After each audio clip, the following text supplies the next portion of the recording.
అష్టాదశ శక్తిపీఠాలలో ఒకటైనటువంటి గిరిజా శక్తిపీఠం ఒరిస్సాలోని జాజ్పూర్‌లో ఉంది. ఇక్కడ ప్రధాన దేవత దుర్గాదేవి. అయితే ఇక్కడ ఈమె గిరిజాదేవిగా పూజించబడుతుంది. అందుకని ఈ ఆలయాన్ని బిరాజామాత ఆలయము లేదా ఈ క్షేత్రాన్ని విరాజ క్షేత్రము అని కూడా పిలుస్తారు. సతీ అమ్మవారి నడుము భాగము ఈ ప్రాంతంలో పడిందట. అందుకనే ఈ ప్రాంతాన్ని ఓడ్యాన పీఠము అని కూడా పిలుస్తారు. ఓడ్యాన పీఠ నిలయ బిందు మండల వాసిని అని మనం లలితా సహస్రనామంలో చదువుతూ ఉంటాం.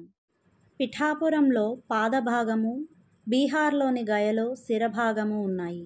అలాగే ఇక్కడ నాభి భాగము బావి రూపంలో ఉంది.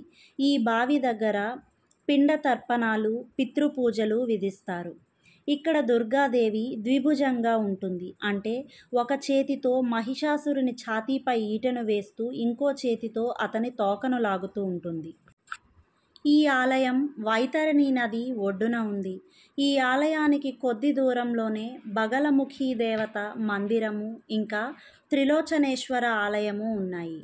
ఆదిశంకరుడు అష్టాదశ శక్తిపీఠ స్తుతిలో గిరిజాదేవిని దేవతగా వర్ణించాడు. జాజ్పూర్లో శివలింగాలు 1,000,000 వరకు ఉన్నాయని ప్రజలు చెబుతున్నారు. ఈ శక్తిపీఠాన్ని దర్శించుకుంటే మానసిక ప్రశాంతత కలగడంతో పాటు మనసు శుభ్రపడుతుందని స్కంద పురాణం చెబుతుంది.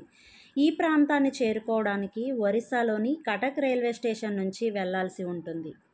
ఈ వీడియో గనక మీకు నచ్చినట్లయితే please like, share and comment. అలాగే నా ఛానల్ని మొదటిసారిగా చూస్తున్నవారు please do subscribe. Thank you.